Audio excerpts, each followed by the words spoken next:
Hello and welcome to another edition of Sports Talk Philadelphia here on LaSalle TV. I am your host, Josh Abrams, and on today's show we're going to talk about the Flyers and the Sixers. The Flyers are playing very well right now, and while the Sixers are starting to cool off a little bit, we are still having high hopes for them. So don't go anywhere. We will be right back. You'll never have the sacred stone. Oh, this you crazy mother.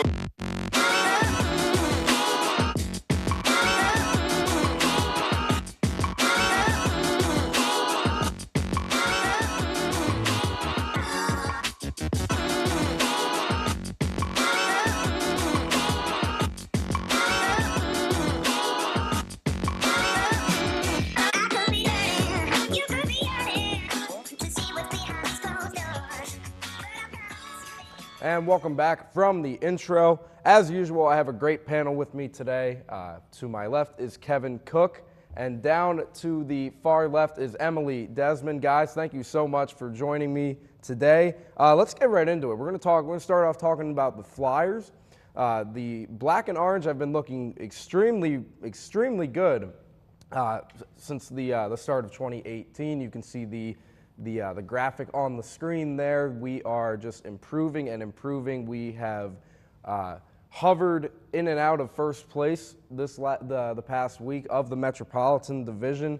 Talk to me, guys. How are you guys feeling right now about the black and orange? They're clicking on all cylinders right now, and this is kind of the way that you want them to be playing when they're heading into the playoffs.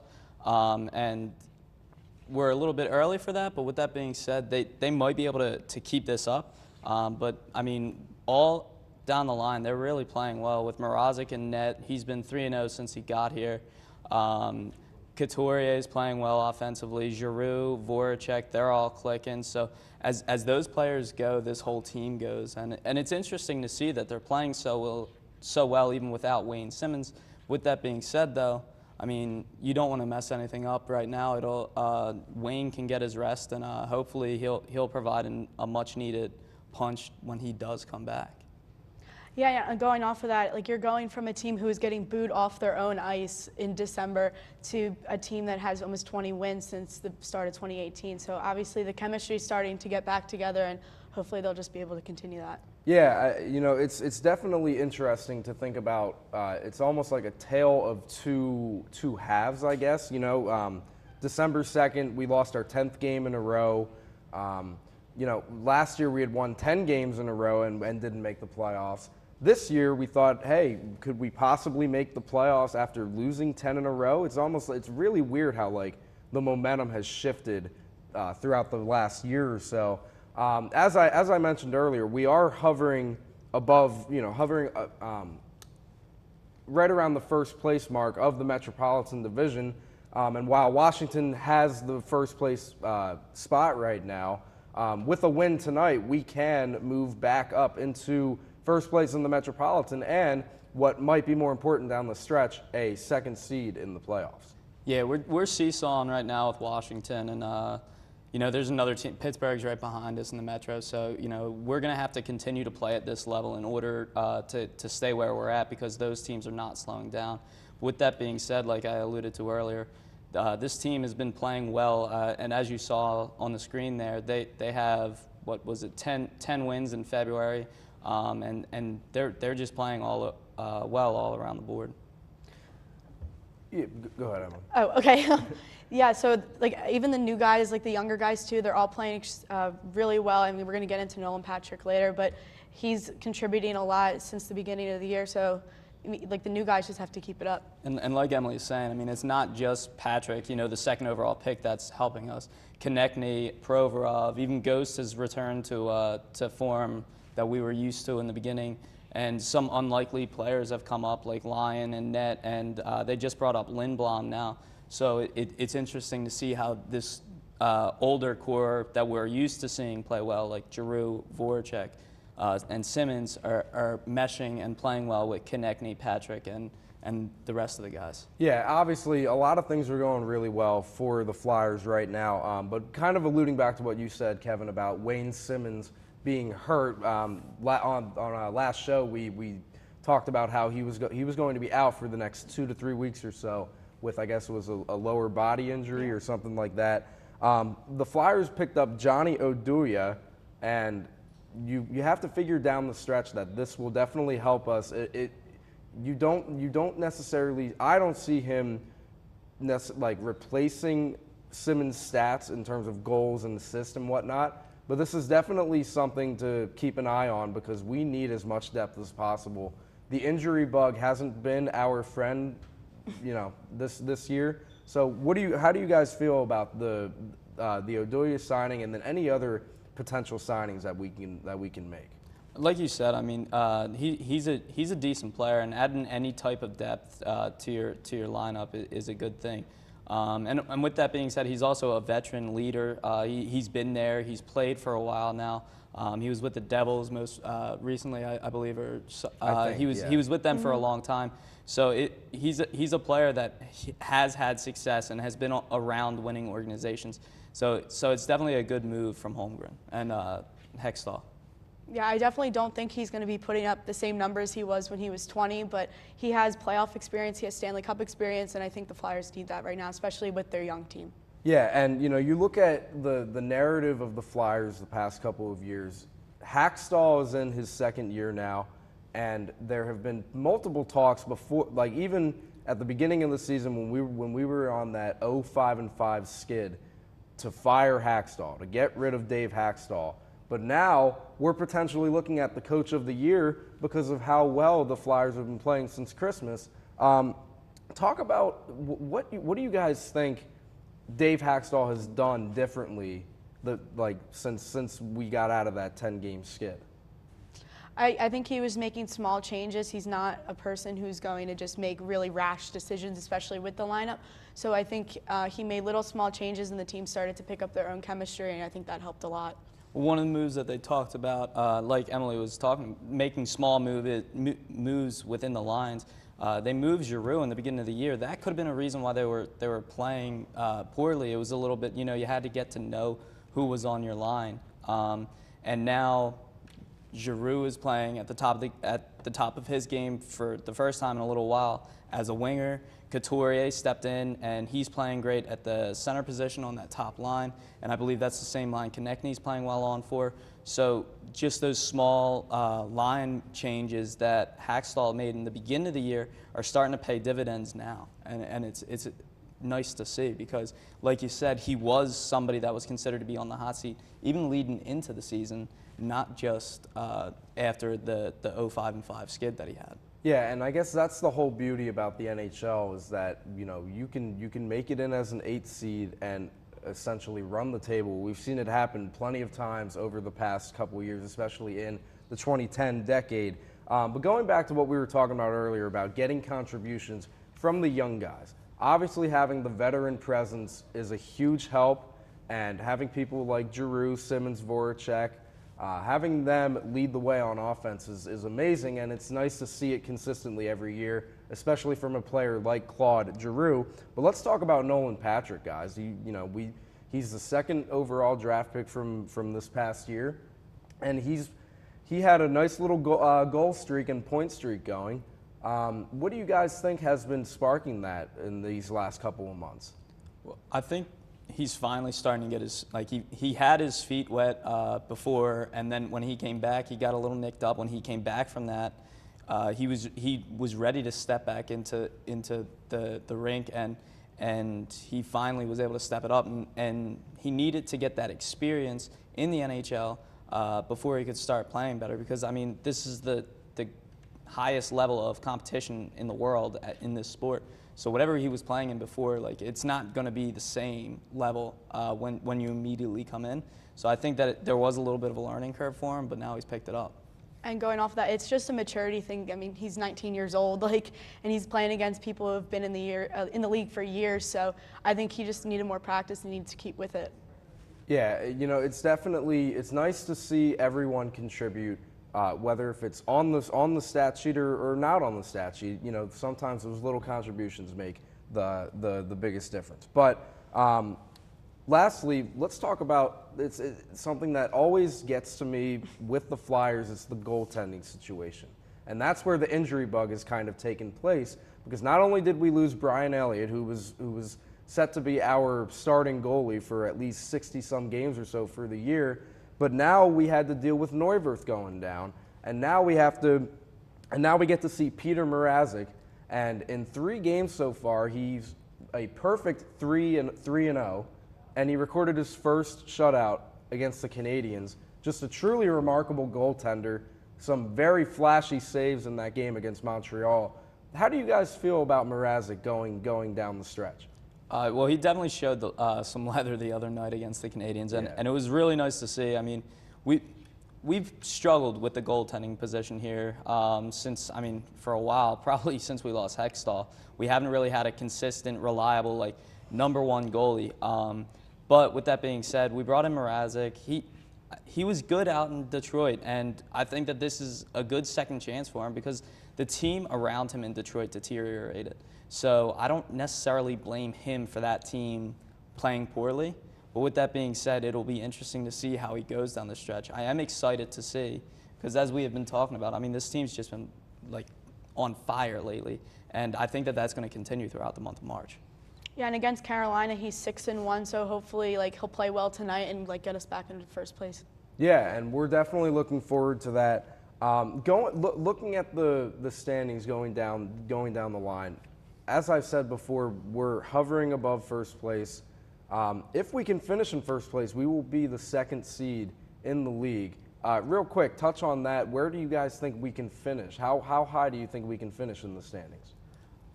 As far as how high, I don't necessarily think we can keep this up for the rest of the year. I think that sooner or later these injuries are going to start catching up to us. So I do think that maybe Washington and Pittsburgh are gonna jump over us. But with that being said, I do like our chances. I think we're going to make the playoffs. Yeah, so we're gonna take a quick commercial break. The Flyers, 10 of their last 11, just a truly remarkable run. Let's hope they can continue it tonight against Carolina. But when we come back, we're going to talk Sixers. Don't go anywhere.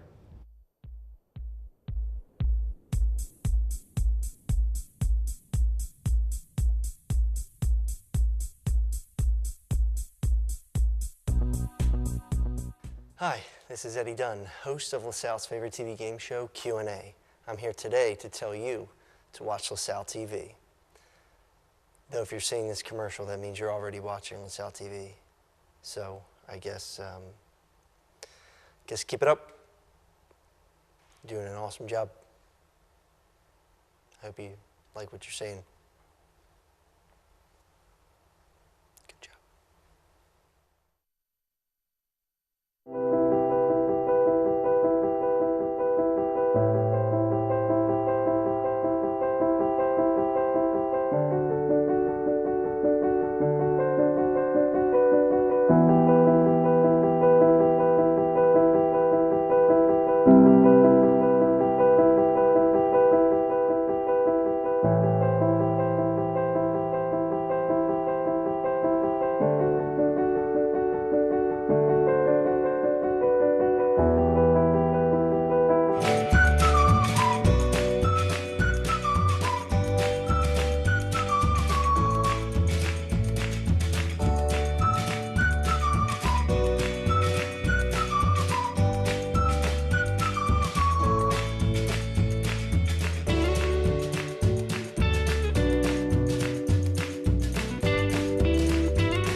And welcome back from that commercial break. We have 2 new panelists on here for Sixers Talk. We have Jack Rohr and Trevor Gregoric. Guys, let's get right into it. The Sixers have cooled down a little bit. We always talk about how the Flyers and the Sixers have fed off of the Eagles' energy in the Super Bowl, but the Sixers have lost their last 2 games here. Tonight they have a tough game in Cleveland, but let's talk about something that happened recently this past week. We got rid of Trevor Booker and picked up Ersan Ilyasova. Trevor, I know you said right before you came on that you love Ilyasova. Talk to me about him. What are your thoughts on him? I do. I'm a big fan of Ersan. I liked him when he was with us in the past. I just feel like he brings a good energy to the team. He can even stretch the floor. He can shoot some threes. But yeah, I'm happy he's back. I like Trevor Booker, but if we're going to replace him with Ilyasova, I really can't complain. He's a stretch four that the team really needs, because when Dario goes to the bench, it starts to clog up. He creates a lot more space for Embiid to Simmons to work in the middle. I really like this move. Not only that, I mean, like you were saying, he's a guy that was here last year. He played well with us last year. This is something that the Sixers needed, another veteran role. I mean, like these two guys, like I admit, I liked Trevor Booker. There are other people who I would have preferred to have gotten rid of. But with that being said, with the salary cap hits that they would have been taking, Trevor Booker was probably the cheapest and easiest option. Yeah. He's a guy that he hustles, and I mean, you look at his stats, you can see he played 15 minutes per game and only got like 5 points per, but those numbers don't show what he's actually capable of. He's a guy, he's going to go out there and he's going to scrap. He's like TJ McConnell. He's going to fight for the loose balls. He's going to get you that stuff. And that's something that in a close game could help decide it. But with that being said, Ilyasova, like these guys had mentioned, he's going to spread the floor for you, and he's another shooter for you. Yeah, it definitely helps when you're able to have that three-point shooting that can open up the paint for Embiid and Simmons. Looking at the standings, guys, the Sixers have been in a playoff spot basically almost the entire season, and we've stayed above 500 for a good amount of 2018. But we do have a long ways to go if we do want, Embiid said it himself that he wants home court advantage in the playoffs, at least in the first round. What do you guys think the Sixers are going to have to do in order to really move up in those standings? To move up, I mean, Embiid and Simmons just have to continue playing the way they are. If Simmons can step it up just a little more, keep up his assists. I saw he was 7.4, and that leads the team. If he can get that to 8.5, then I think they're fine.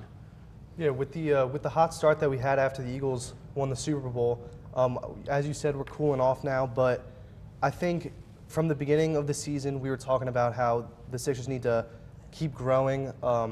They need to finish out games, and I think with this little burst of wins that we just had, I think the Sixers need to embrace that, and they need to embrace the growth that they've come throughout the season, and they just need to keep looking forward. I don't think they can dwell on losses. I think they need to bounce back tonight even, and each game's a new game, and if they can play just one game at a time, I don't see why we can't just keep progressing to the playoffs. Yeah, and this stretch right now is going to be one of the most important stretches of the season for this team. 5 of the next 6 games are on the road. They got a couple of back-to-backs coming up for them too. But as you saw earlier, I think a couple of their games, they got Cleveland tonight, which is obviously a team that's above 500. They got Milwaukee coming up. That's another team that's above 500. They got some tough games. Not only that, these are teams that they're battling with in the standings. So if we're able to pull out these games, and they are on the road, so it's a battle for them. But if we do pull these games out, then possibly this could be, the home playoff series could be a possibility. Had we not lost those last 2 games, I would have been feeling a lot more confident going into that. But with that being said, this is something that you're going to have to do. You're going to lose some games that you're not supposed to, and you're going to have to steal some on the road now against good teams. Yeah, it's definitely going to be interesting to see how everything plays out going into the playoffs. But let's talk about Dario Saric, guys. I feel like he really isn't. He's not undervalued, but he may be a little bit overlooked with having Embiid, having Simmons on your team. Since the All-Star break, he's averaging about 15 points a game and shooting about 32% from 3. The shooting percentages aren't there right now, but he's still able to score the ball and bring a spark to the team. Talk about Dario Saric and how he can improve later on in the season. Well, he literally came back red hot. I mean, I don't know where he went, but he was red. So it's interesting to see how he came back. He was playing much better than when he left. His 3 balls falling a little bit more for him, and 15 points is right around where you want him to be, because as the 3rd scorer on this team, that's not too bad, right? Yeah. I feel like on any other team around the Sixers, quality, he'd be appreciated a lot more. The rest of the nation would be talking like, Dario Saric, this kid, he's good.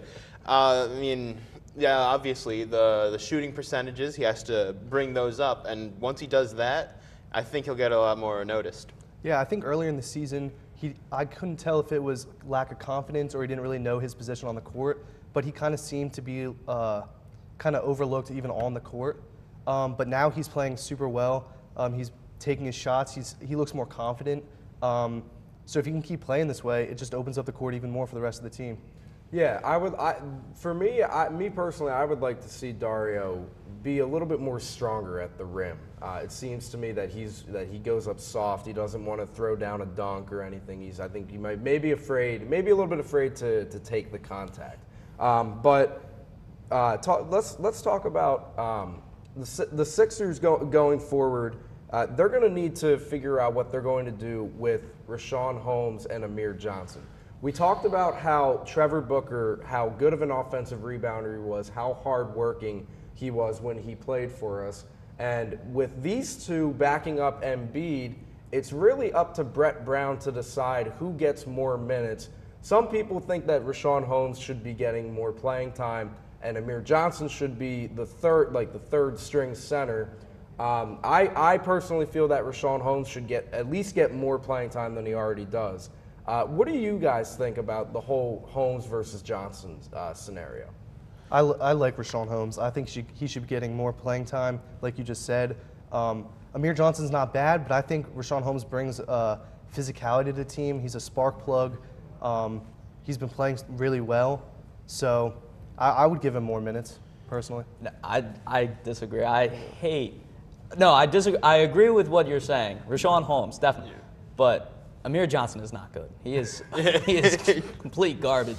When he goes out there, you see the lapse in defense. You see the lapse in offense. This guy turns the ball over. He constantly misses. He missed a wide open layup the other night.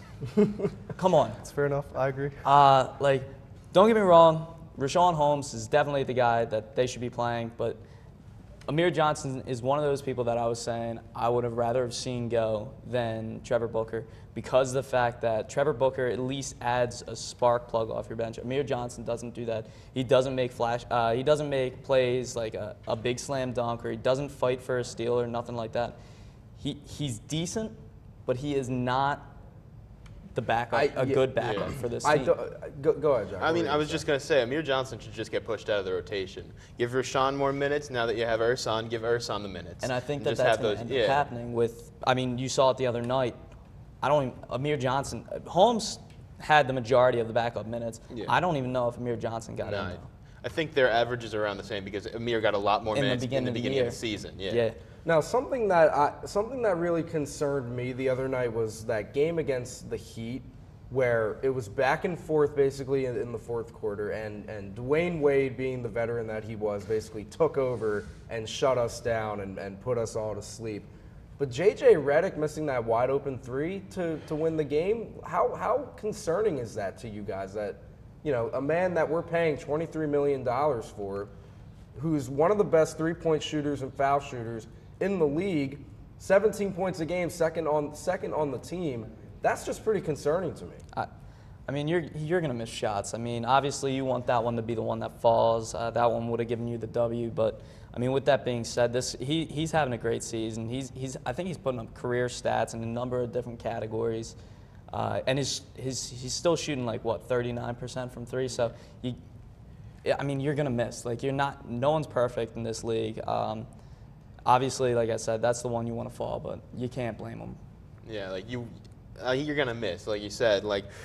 If everybody made every wide open shot, then a 3-point contest wouldn't be something on All-Star Weekend. Everyone would just finish with Paul George, the best scorers scoring 9 points. So it sucks that was the one that missed. They lost the game because of it, but it's gonna happen.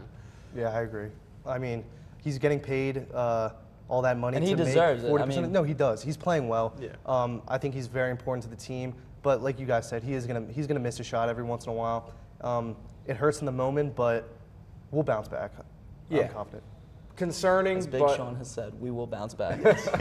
That's right. But we're gonna move on, guys, to Fast Five, the last segment here on the show. And Kevin, we're gonna come right to you. We haven't talked Phillies all show, so I'm gonna give you the Phillies question. How many defensive shifts do you think the Phillies are going to implement this season? Yeah, with the new manager, Gabe Kapler, I think it's kind of interesting. I think we're going to actually end up doing a good amount after what he did today. So for the first at-bat, they had Rhys Hoskins in left field. Then they moved him over to right field for the second at-bat. So I think that we're going to see some odd stuff going on. Jack, we're going to come to you with an Eagles question. Okay. What do you think the Eagles are going to do with Trey Burton? I want them to try their best to keep him. He means a lot to the team. I mean, the guy who threw the Philly special, he means a lot. You forget about him, and then he just comes up and he makes some big play. I think they should keep him on the team. Yeah, very valuable asset at the tight end position. Trevor, we're going to come to you with the Sixers question. Can the Sixers pull out a W tonight in Cleveland? I think they're going to pull out a W. We're going to bounce back. And I think after the game, there's going to be a lot of talk between the Sixers players and LeBron about a future in Philly. Yeah, that's something we're going to be talking about for a while. Jack, we're going to come back to you. Donnie Jones retired this past week. Very sad, but what was your favorite memory of Donnie Jones? Oh, there are a lot of them, but I got to go with one. Maybe it's because it's more recent, but Week 17, when he came out in the sweatpants, he knew that game was meaningless. He showed us all. Kevin, last but not least, we're going to come to you with the Flyers question. We are home tonight at the Fargo against the Carolina Hurricanes. How many goals will the Flyers score tonight? I mean, I think that they're going to get the W today. The way that their offense has been playing and the way that Mrazek's playing, I think that they're gonna probably win by a multiple. To put a number to it, I'd say probably 3 or 4. All right, well, obviously, as it stands now, Philly sports is still going strong. The Sixers need to bounce back a little bit. But thank you all for watching. We really appreciate it. You can catch us on social media at SportsTalk LTV on Twitter. You can also find us on YouTube on lasalle.edu/LaSalleTV, also on Facebook. And we hope all of you enjoy the rest of your week, and we will see you next week.